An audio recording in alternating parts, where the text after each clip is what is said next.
Good morning. Today is the 14th of July, 2026. This is your Defense Report's Wires Brief, your daily roundup of the latest defense, intelligence, and international security news. I'm Stuart Webb. Here are today's top stories. The United States' position has been that no toll should be imposed on the Strait of Hormuz. This would be in accordance with international maritime law. President Trump announced that the blockade of Iranian shipping was back in effect, and that a 20% cargo levy would be imposed on commercial traffic transiting the Strait of Hormuz. This levy would be imposed as the United States, according to Trump, is the guardian of Hormuz.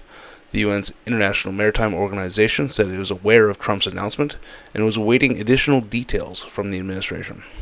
The United States targeted the Iranian port of Bandar Abbas with kamikaze sea drones, a first for the U.S. Navy. 3 U.S. Corsair sea drones targeted an Iranian submarine and a ship maintenance facility. The submarine was reportedly destroyed. Iran continues to fire ballistic missiles as the Jordanian military announced that its air defenses shot down 4 ballistic missiles. Iran also hit 2 Emirati oil tankers in the Strait of Hormuz. 1 Indian crew member was killed and 8 others were wounded. President Trump sent formal notice to Congress that the conflict with Iran has resumed. Trump is also expected to address the nation on Thursday. The United States suspended the removal of air refueling assets from Israel's Ben Gurion airport. For Israel, this means that as many as 50,000 flight tickets could be at risk for cancellation for travelers. However, it also indicates that the United States is open to Israel joining the conflict with Iran at some point in the near future. Yemen targeted Sana'a airport to prevent an Iranian aircraft from landing in the Houthi-controlled capital. A Houthi delegation attended the funeral for former Supreme Leader Ali Khamenei, but insisted on boarding an Iranian aircraft for the return journey. Saudi Arabia's Ministry of Defense stated that its air defense engaged ballistic missiles launched from the Houthi rebels, which were targeting the southern region of Saudi Arabia. The Houthis blamed Saudi Arabia for carrying out the attack on the Sana'a airport. Russia summoned the German ambassador and accused Germany of supporting Ukrainian attacks on civilian infrastructure in Russia through military cooperation and arms sales to Ukraine. Germany held urgent talks with China earlier this month over reports that China is training Russian soldiers.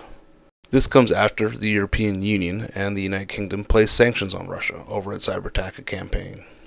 There have been numerous cyber attacks, including one on Poland's energy infrastructure, which could have left 500,000 Poles without heating during the winter.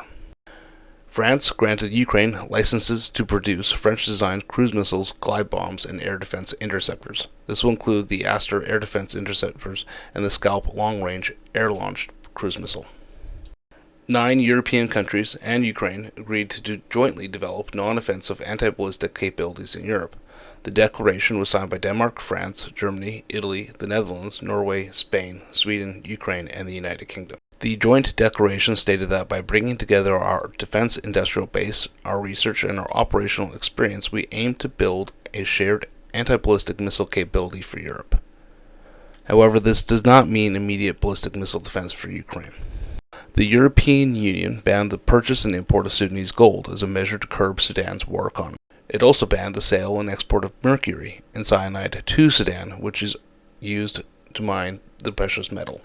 Gold has become an instrumental source of revenue for both the Sudanese armed forces and the paramilitary rapid support forces. Libya's rival military chiefs met alongside representatives of the UN support mission in Libya to discuss efforts to reunify the country.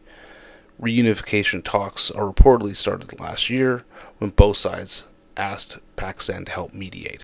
That's your DefenceReport's Wires Brief. For more defense news and analysis, visit DefenceReport.com. Thanks for listening.